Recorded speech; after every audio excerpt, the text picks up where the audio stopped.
Well, it turned cold this weekend, and if you're like me, you had to turn on your heater.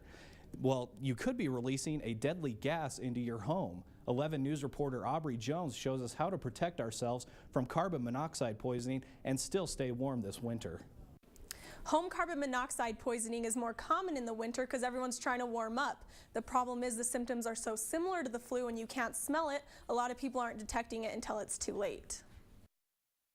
Wintertime means turning on the fireplace and lighting up the stove, but many people don't know that this is letting carbon monoxide into their home. All the different symptoms of headaches, flushed skin, weakness, and altered level of consciousness, these can all lead to eventually death if untreated.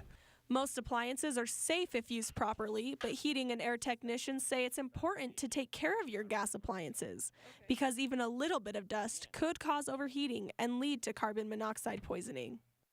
You can change the filters regularly because a dirty filter is a plugged evaporator coil, which makes everything work harder. So, and then the second thing you can do is maintenance.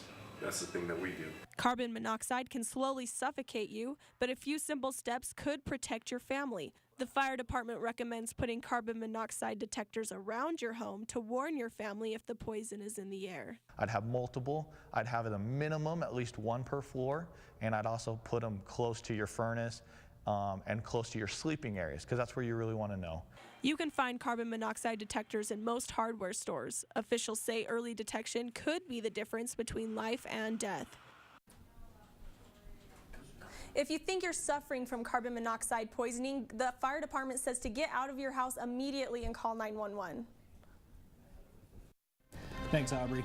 You know, I don't actually have any carbon monoxide detectors in my house. I should probably look into getting those. Yeah, I know you might actually have one. Some of the smoke detectors that are newer have carbon monoxide protectors built in. Oh, nice. That's good information.